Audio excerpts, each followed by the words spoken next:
Okay. All right, so today we're going to continue learning in the Tur, the Arbatorium. So it's interesting. So I looked up the name yesterday, and it said that the Arbatorium is actually named after the whole Choshen Mishpat of the Kohen Gadol. And it literally means 4 rows. Like the Sefer is called the Arbatorium, and it literally means 4 rows. And it was talking about the 4 rows of the gems on the Kohen Gadol's, on his breastplate, the Choshen Mishpat. And then what he's done is, what the Torah, he's done is he's taken the 4 Siddharim of Mishnayos, the 4 orders of Mishnahs, and then he's posking the halakha. Then he did take, we talked about yesterday, he did take the halakhas for Nida, because he didn't posk into Horos, and he put Nida into Yoredeya. And then I think there was something else he took out of order. It will come to me as we go along. Okay, so we're going to do a quick review of what we actually learned yesterday. So the Torah started off, and then another aspect of the Torah is very important. So we said it yesterday, so we'll go through this real quick. So the Torah's name is Rabbi Yaakov ben Asher, and then his father is very famous, and his father is Rabbi Asher ben Yechiel, who's the Rosh. So when we see that he refers to the Rosh, we'll refer to him often as Adoni Avi. Like my Lord, my Father, and then he'll quote the Rosh. Okay, so we started yesterday. So what the Torah did is the Torah first quoted the Mishnah. So he said Haroa Makom Shenaasu Bo Nisim Yisrael. So he said a person that sees the place where a miracle was done, or miracles were done for the Jewish people, and then what he does is, what the Torah does is interesting. Next is the Torah is then going to quote a Baraisa from the Gemara.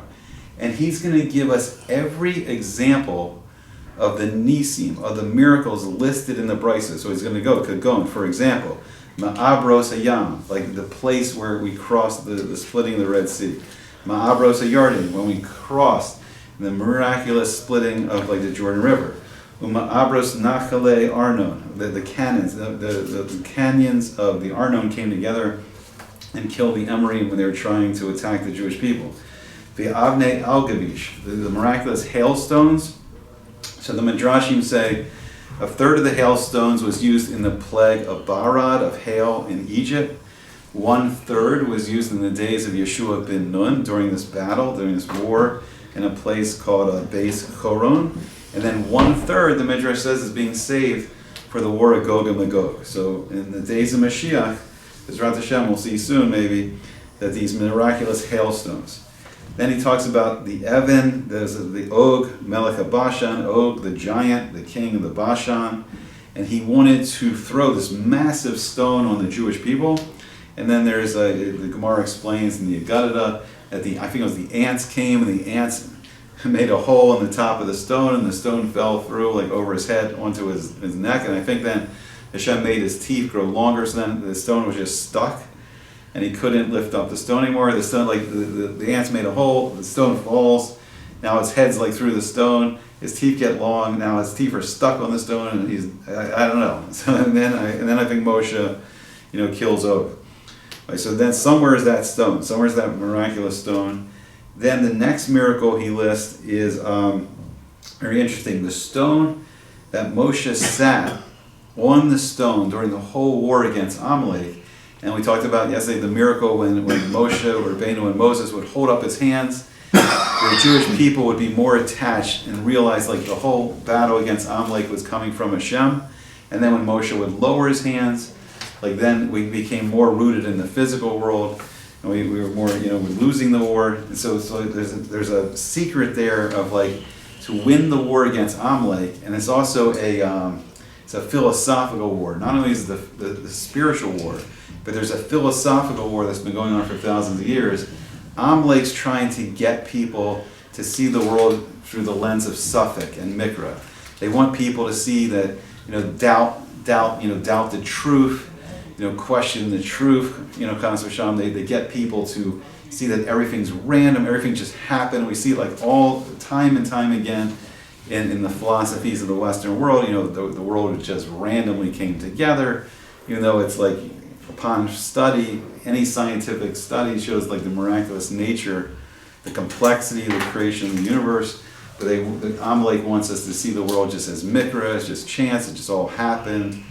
And suffer. They're trying to create doubt. So our job in the war against Amalek, one of our jobs, is like to have the clarity of the Torah. When we see the truth clearly and can tell other people the truth clearly, we begin to defeat Amalek. So then this stone, in this miraculous war against Amalek, then the Chomos Yericho, the walls of Jericho, which were miraculously sunk into the ground. And then what the Torah goes on to say is, so anyone that sees any of these places, and he gives us the halacha. He says a person will say the blessing. He'll say Baruch Atah Hashem Elokeinu Melech Haolam Sha'asa Nisim Lavosenu, who did miracles for our fathers b'makom hazeh, in this place. And then the Torah goes on, and he says with the rest of the brachos, we need to mention two things. We need to mention Shem, one of the names of Hashem, and we need to mention Malchus. We need to mention Hashem's kingship.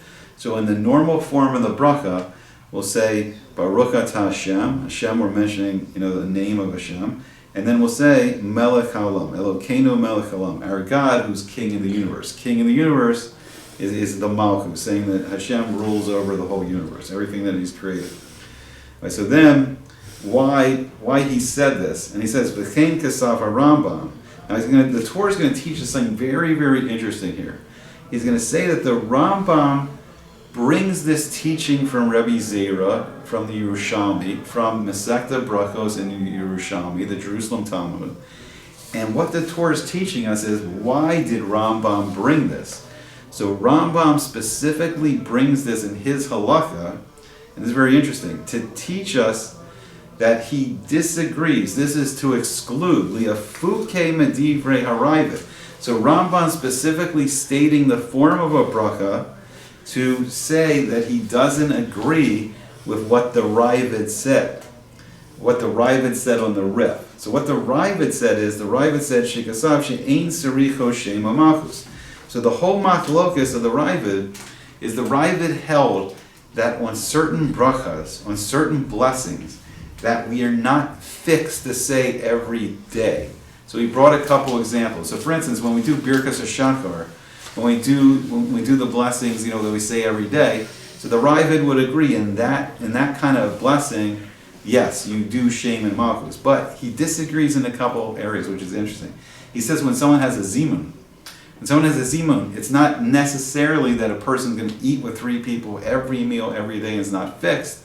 It's just only when anyone has a zimun. And then even stronger than that, the Ravid is saying, in our case of the brachas in our Mishnah, which we're learning now, these brachas have an idea called parakim.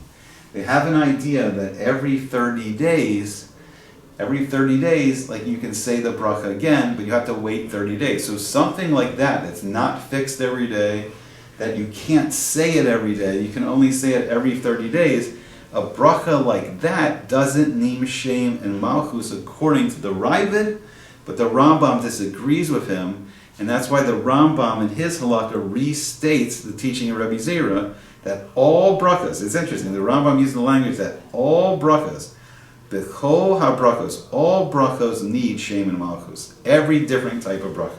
Okay, so the Ravid disagrees. Then the Ravid goes further, and the Ravid says something very interesting. He says when you come to a place, for instance, where you see a miracle, the Ravid says only the first time you come to that place is it a chova. A person only has an obligation. He only has a chiyuv when he comes to that place for the first time. And then from then onward, no matter how many times he comes to that place, it's just a reshus to say the bracha or not. But then we're going to see the first place here where the Torah is going to quote his father. And he's going to say, Aval Adoni Avi, but my Lord, my father, he wrote. So the Rosh writes, the Rosh says that all of these brachas are only when a person sees a place from 30 days to 30 days, and then it's a chova like the first time. So the Rosh says something very fascinating. The Rosh says no, disagrees with the Ravid. He says no. When you come to the place and you see the place where one of these great miracles happen, you have a chiyuv to make the bracha. But you come now after 30 days, you have a chiyuv again to make the bracha. You never lose the chiyuv to make the bracha, where the Ravid says, no, you only have the chiyuv the first time, and then it's reshus from then onward. Okay, so that takes us up to today. Now we're going to continue on. So now what the Torah is going to do is the Torah is going to go into the next section of the Gemara. So he's going to say that when there's a miracle that's done, so when there's a miracle that's done for the robbing, I'm supposed to write this on the top, so we have enough room. Okay, so when a miracle is done, and it's interesting. So he's also writing in the Aramaic of the Gemara here. So when on a miracle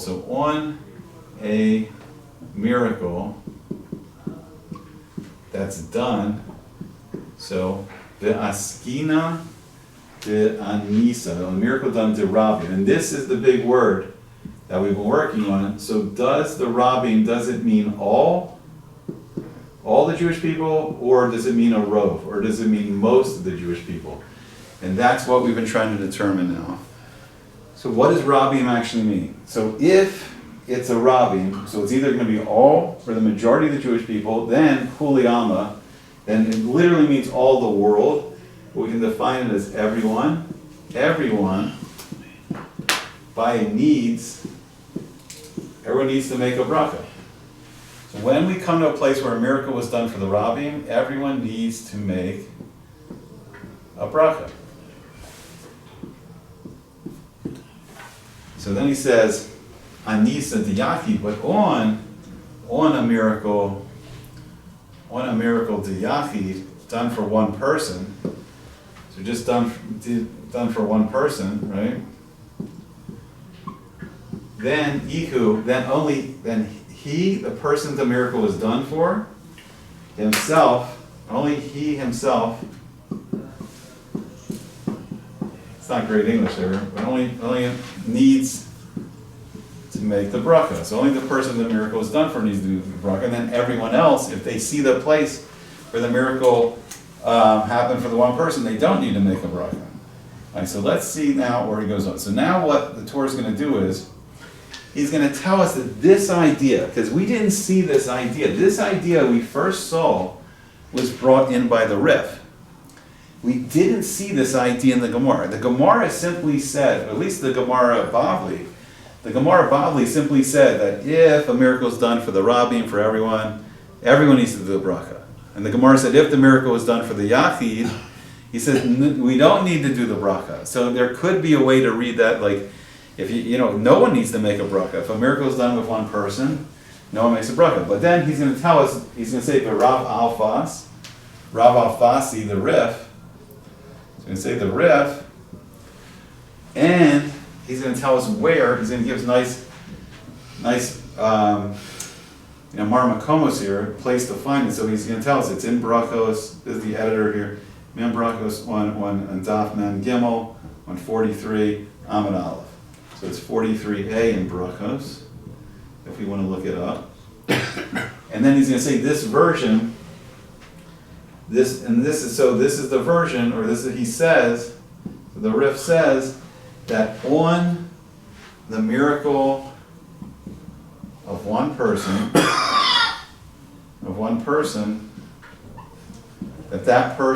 that he, his son, and his grandson all need to make a bracha. So where did this idea come from? Now the Torah is going to teach us something very interesting. So it's going to say that all these people, they need to make a bracha, but no one else. They need to make a bracha, but no one else does.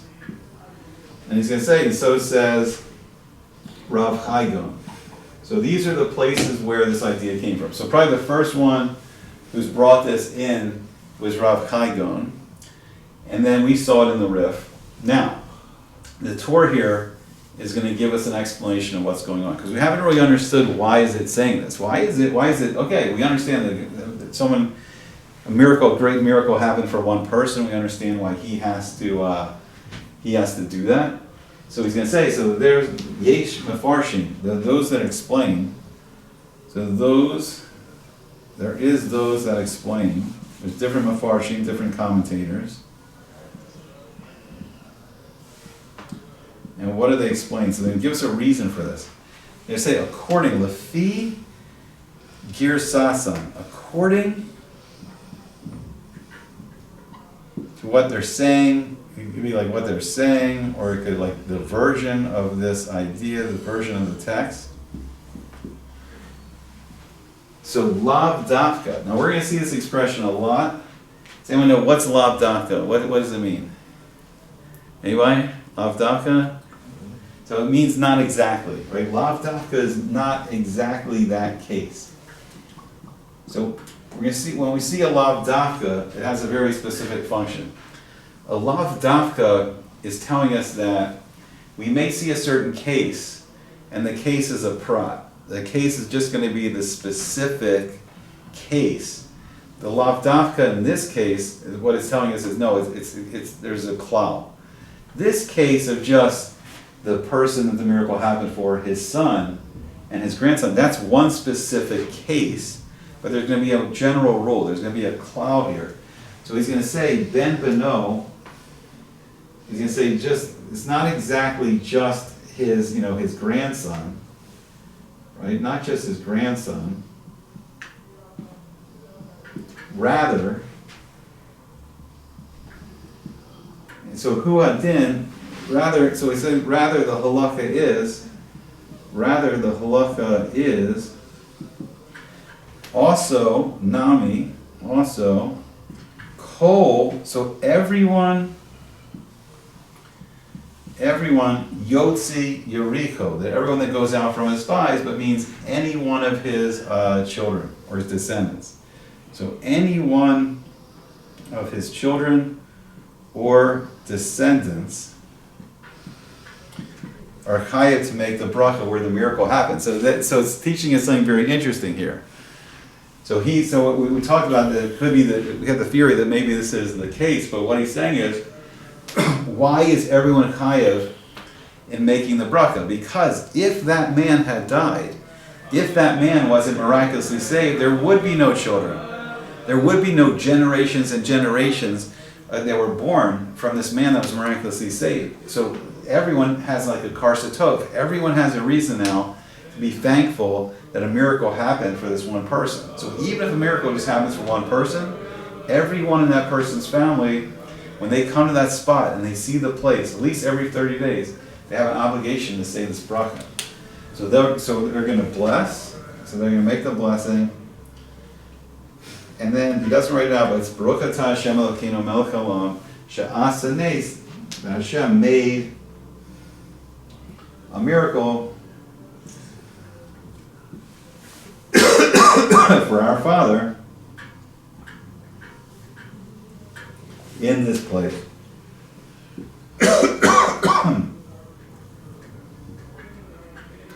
And then the Torah added something really special for us because he gave us a reason of why Rav Chaigon and why the Rif, why they brought this idea in. And the idea, it seems like it's an idea of karsatov, that if this person wasn't miraculously saved, there wouldn't be all these family members alive. So as a karsatov, they have the chiyuv now to thank Hashem for making the miracle.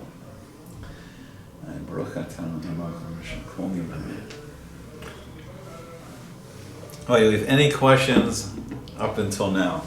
Do you have any questions? Fairly straightforward. Hopefully it's fairly straightforward. We'll go into the next part of the Torah. And then we will soon get into the base Yosef. Okay, so the next section of the Torah. So now it's going to go something interesting. So you're bringing something that we haven't really seen in the Gemara either.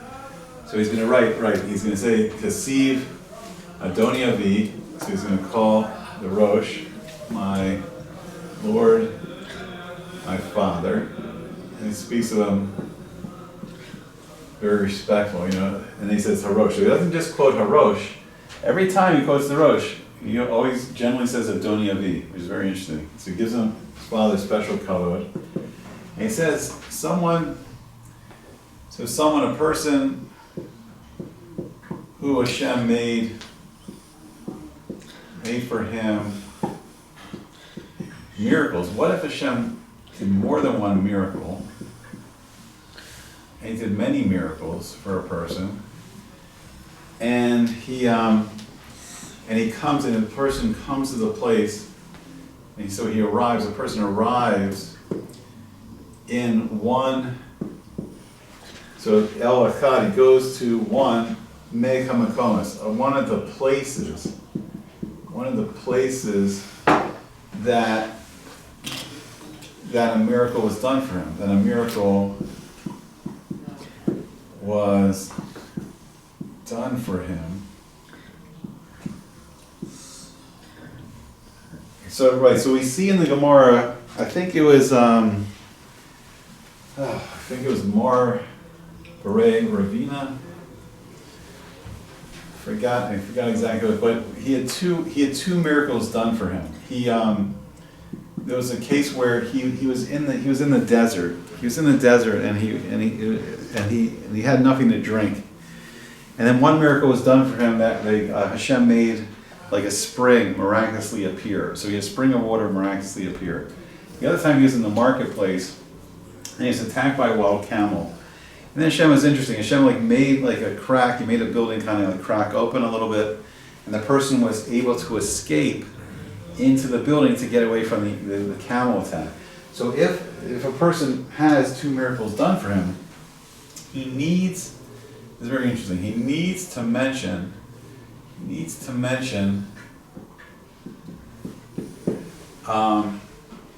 all of the places. He needs to mention all of the rest of the places with it.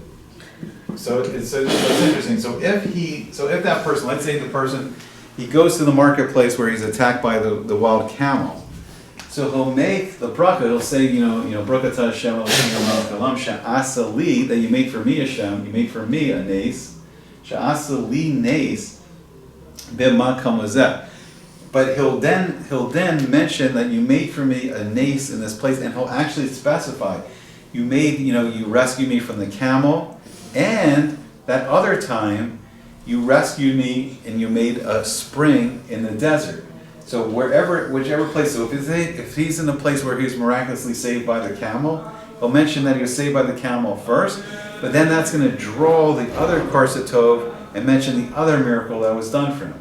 Then the opposite, if he's in that place in the desert where he was saved by the miraculous spring, he'll mention the miraculous spring first, and then you also saved me from the camel. So just one miracle, the bracha and one miracle kind of pulls in the other miracle, and the person has an obligation to mention both miracles. So Hashem did this extraordinary thing where Hashem kind of changed the teva, he changed the natural running of the world, and he did a miracle for a person should mention both of the miracles. Okay, and this is interesting because it seems like this is related to if the father had died, and this is an interesting concept. So he's saying on a miracle of his rabbi, of his Rebbe. So if someone's Rebbe was miraculously saved, then the person needs to make the bracha, needs to make a blessing. And we saw this before. So we saw this with the father. If the father was miraculously saved, then what the Torah was saying that any descendant, any children from the father, because he was saved by a miracle, they also had to appreciate the fact that they wouldn't be in the world if not for the miracle. And then this is an interesting concept that the Torah is bringing in from the Yerushalmi, and he's saying that if his rabbi wasn't saved, the rabbi's helping him live spiritually in the world, and if his rabbi hadn't been miraculously saved, he wouldn't have learned all that Torah from his Rebbe, and so now he also has the obligation to make the bracha if his rabbi was saved. So then he says, so if his rabbi was saved, he needs to make a bracha on it, when he sees the place, the miracle, and that it is, and he tells us where he got it from. So he got it from the Yerushalmi, from the Jerusalem Talmud.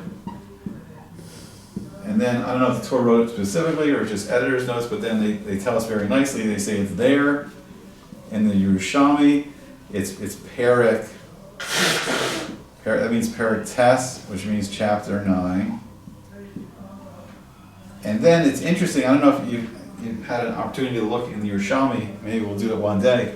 But it's not in the standard format of daf. I think everything's listed there by halakha. So this would be the halakha aleph. That's what it's called. But Yeah. So they just have a different system, and just they call everything halakha. Like halakha is the halakha aleph. So our Mishnah would be whatever Mishnah it was, whatever order the Mishnah was. Instead of just saying Mishnah, they call it halakha, which is interesting. So then, Mahu Yivarei. So then we have a question like, what blessing does he actually make? If his rabbi would say, like, what will he bless? What will he bless? What bracha does he actually make?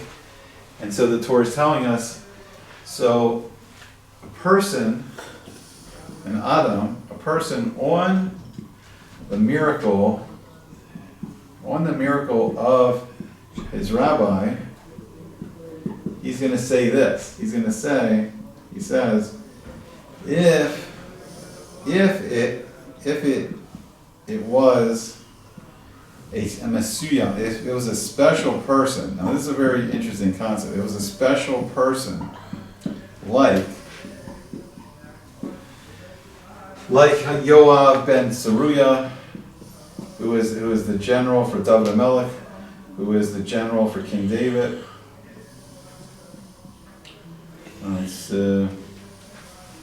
Saruya.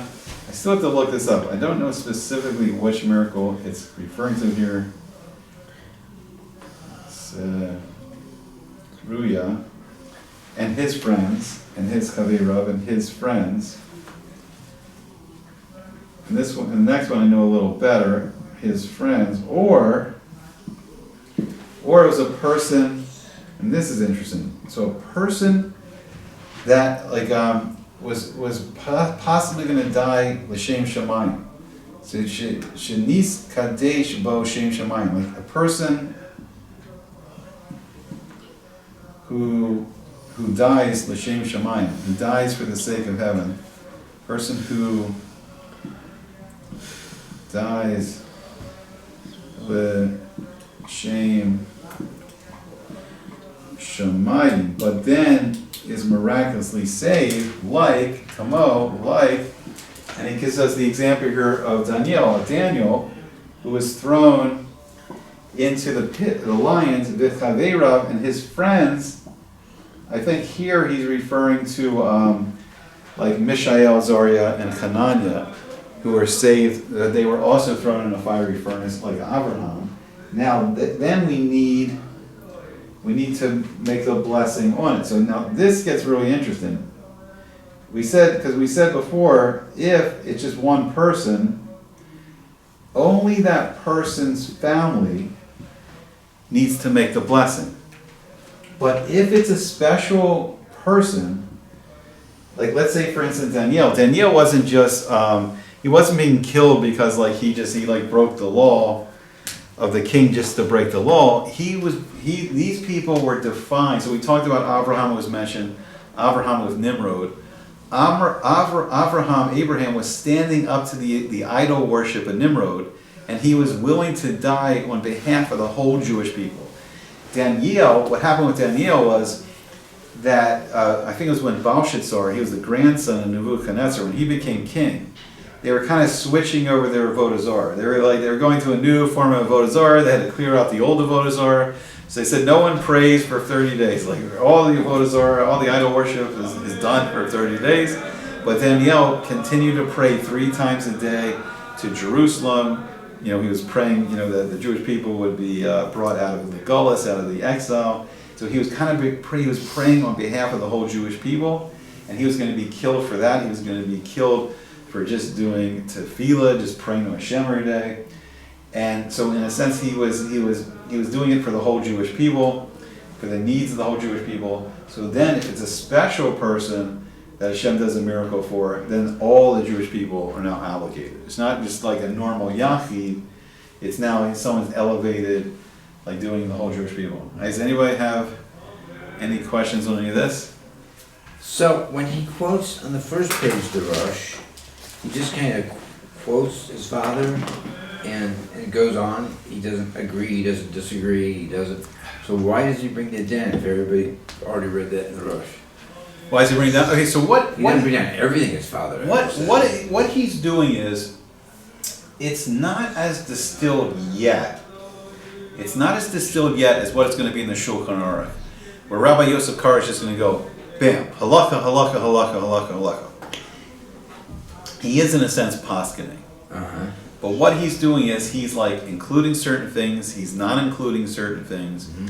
He's giving us the Pesach halakha, but he's just bringing all the pieces together and giving an explanation of why he brought all those pieces together. So then it's going to be interesting. So then we're going to see the Beis Yosef's commentary on here, the Beis Yosef's Rabbi Yosef Karo. So we're going to get an insight of how, Rabbi Yosef Karo is going to take all this information and then just make it very, like, here's a halakha, here's a halakha. So he's basically going to split out from the Torah that all this long explanation, like here is the first halakha the Torah brought, here's the second halakha the Torah brought. So like we're seeing the Torah do certain things. So the Torah is saying, well, I'm mentioning the Rambam mentioned this because he doesn't agree with the Ravid. So the Shulchan Aruch may not deal with that at all. It's just he's going to paskin like Rambam, bam, that's the halakha, right? So Rabbi Yosef Karo's methodology was like three main components: the Rif, the Rosh, and the Rambam. Best 2 out of 3 is the halakha. But if you notice, the Torah is bringing everyone in here. The Torah has mentioned the Rif, he's mentioned the Rambam, he's mentioned his father the Rosh, and he's brought all the components together, telling you how everyone holds. So not all halakhas are going to be the same with them. There's going to be some, not the Rif, the Rosh, and the Rambam are not necessarily going to agree on all the halakhas. They happen to be, this may be a 3 out of 3 here for us. Like there's no disagreement in between for the 3 of them, so this is going to be very easy for Yosef Karo to just paskin the halakha. But, right, there's going to be times where there are going to be different sides of the fence. It's going to be all 3 won't agree on every halakha. And then Rabbi Yosef Karo has to decide. But we're going to see in the commentary of the Beis Yosef and the Bach, they're going to talk more about why is the Torah doing this, like why. But he's basically bringing everything together, but bringing it together in a way that's really the halakha. So it's not just bringing in other parts of the Torah Shabbat Peh. It's not just like commenting on the Gemara anymore. Not just commenting on the Rashi and the Tosfos. It's all the parts are together, and there's really the halakha. It's really like the explanation of halakha, and then from there, Rabbi Yosef Karo can just say halakha, halakha, halakha. There it is. So, right. So really, one of the main things I wanted you guys to see is I wanted you to get the experience. Okay. So the next part. So then I think the first time we saw this concept was in the Rosh. But he starts trying, I think it was the Rosh, and he starts trying to define what does it mean like when the miracle is done for the Rabbim. So there's going to be a question, does Rabbim, the masses, the public, does it mean that a miracle had to be done for all the Jewish people? Or does it mean that the miracle only had to be done for the majority of the Jewish people? So you have Daniel's den. Right. Yeah, so we're going to finish up. Let's finish up Daniel first, and then we'll go into the next. Okay, so then he's saying therefore. So he's saying Hilkach. So therefore, and he's giving a specific example of if someone saw the den of the lions. So if a person sees the den, if he sees the den of lions, the Gov Shel Arios of lions, or let's say the Kivshan of H, that Abraham was thrown in, or the fiery furnace that Abraham was miraculously saved from, then everyone makes a blessing, which is interesting. So then everyone who sees one of these places makes a blessing. So even though it only happened for one person, we have these special people that the miracle happened because of the whole Jewish people. Like because when Abraham was thrown into into the furnace by King Nimrod, the first in the sense is if Abraham was killed in that furnace, if Abraham was killed in the Kivshon Aish, there would be no Jewish people. There was going to be no Jewish people. So anyone that comes to the furnace that where Abraham was thrown into, we had to all make the bracha that he was saved. And we're going to make a special bracha. And then also it's interesting with Daniel. So Daniel, we have to look into the case more. What's the significance of Daniel? And I think it's related more to that he was praying for the Geula, that he was praying for the whole Jewish people to be brought out of the exile. And he was almost killed because of that. And if we weren't brought out of the exile, we would have still, we probably would have assimilated into nothingness if we were still stuck, in Babylon and Babel. Okay, so then he says, if we see a special, miracle done for a special person, an Adam Mesuyam, so then we say, Berachot Hashem Elokeinu melech haolam, and we said Hashem did a miracle. And it's interesting, he did a miracle for the Tzaddikim. So for the Tzaddikim, for the righteous ones, he did a miracle in this place, in B'makom Hazeh, in this place. So if we come across these special places, for instance, like the furnace that Abraham was thrown into, or the lion's den where Daniel was saved from, then everyone's everyone has an obligation to make this special bracha, Berachot Hashem Elokeinu melech haolam, she'asa nes l'tzaddikim b'makom hazeh. Then I gave my introduction about the Rabbim. So let's go a little more. We'll go back to Torah a little more. Finish up. So the next section of the Torah, what he's going to do now is he's going to clarify what does Rabbim actually mean. If a miracle is done for the Rabbim, so Rabbim could mean two different things. Rabbim could mean a miracle has to be done for all the Jewish people, like when it was the Mabaros Yam Suf, when we went to the crossing of the Red Sea, the whole Jewish people were going. So that miracle is done for the whole Jewish people. Or it could be just, what if it's the majority? What if it's the rove of the Jewish people? If a miracle is done for the majority of the Jewish people, maybe that's good enough that everyone now has to make the bracha. So what he's going to say is he's going to say, Visu. He says, and so it is, Vesu Isa, so it is, Bid Yerushalmi in the Jerusalem Talmud, right, in the Jerusalem Talmud, and he's going to say, Al Hanes, on a miracle, shel Shavati. What if it's a miracle done for the tribes? What if a miracle is done for the tribes? Then what's the halakha? Mahu. So Mahu's asking always, Mahu's like, what's the halakha? What if a miracle is done only for one tribe? Let's say a miracle is done only for the tribe of Binyamin. So what's the halakha? If a miracle was done only for the tribe of Binyamin, does everybody now have to make a bracha? Does all the Jewish people have to make a bracha? Or does just the tribe of Binyamin have to make a bracha? So what's he going to say? Sheyavarek, that he will bless. What is the halakha that he will bless? Right? That he will bless. That he will make a bracha. Okay, so if one tribe, or does it have to be all the tribes or the majority of the tribes? Alright, so we see it in Masechta Chorios. So Laman Delmar, so according to one opinion, so this is going to be a machlosis. According to one opinion, Laman Damar, the one who says, it literally means the one, opinion. Let me just write down here, maybe I'll write down the one, according to the one who says. That's what it literally means. Laman, to one who says, so this is going to be one opinion. Kol shevet v'shevet. So what's that mean? Kol shevet v'shevet is going to mean each tribe. It's going to mean each tribe, and then it's going to be each tribe is called a kahal. So each tribe itself is called a kahal. So if a miracle happens to one tribe, they'll make a bracha. So the question is just the tribe that makes a bracha, or does everyone have to make a bracha? So then they'll make a bracha.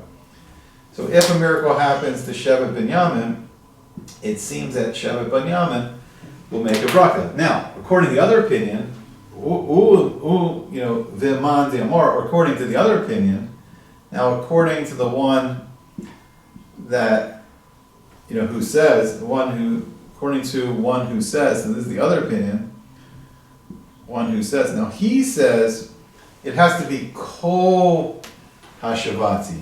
So only all of the tribes, ikru, are called, only when it's all the tribes. All 12 tribes are only called a kahal, a congregation. So let's go back in congregation. So let's go back through that a little more to understand what is going. So what does it mean kahal?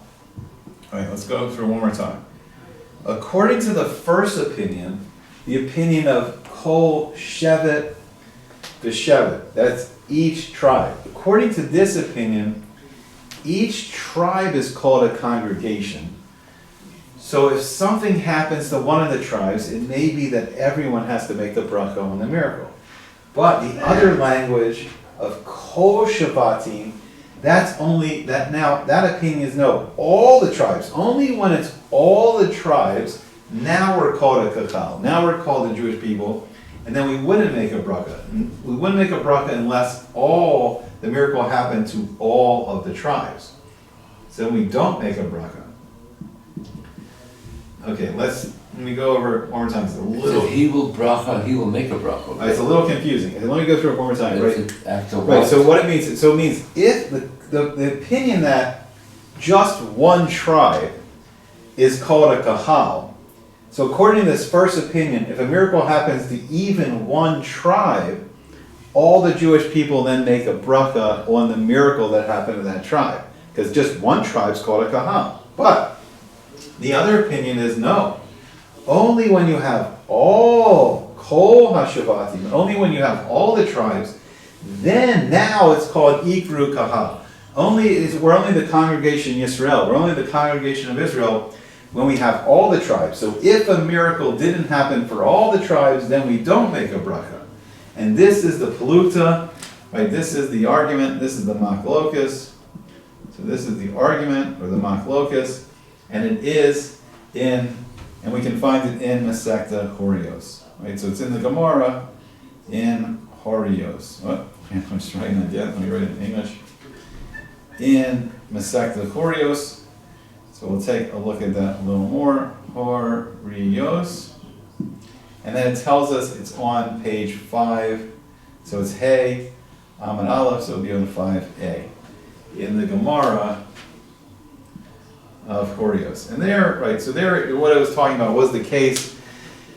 It was talking about if the Sanhedrin made an erroneous ruling, does all, and so if just one of the tribes, didn't follow the Sanhedrin in the erroneous ruling, and they did the halakha wrong, so maybe just that tribe has to bring chatas offerings, or if one tribe messes up, does all the tribes have to bring the offering? And then it gets in the whole discussion. But what we're trying to figure out for us is we're trying to figure out the definition of the word Rabbi. Does Rabbi mean all the Jewish people? The miracle has to happen for all the Jewish people? Or does it just have to happen for the majority of the Jewish people? And then everyone has to make a bracha on seeing a miracle. And then it talks about Oreo. So it doesn't really fully speak out the concept. And this Torah is going to be a little harder to understand. So this is where we really need the Beis Yosef and the Bach, because he's very brief on his explanation here. And then when we go back over this with the Beis Yosef and the Bach, we're going to see a fuller explanation of what's going on here. I think maybe today we'll wrap it up here. But Great. We're doing it. And then tomorrow, B'ezras Hashem, we start Beis Yosef. Okay.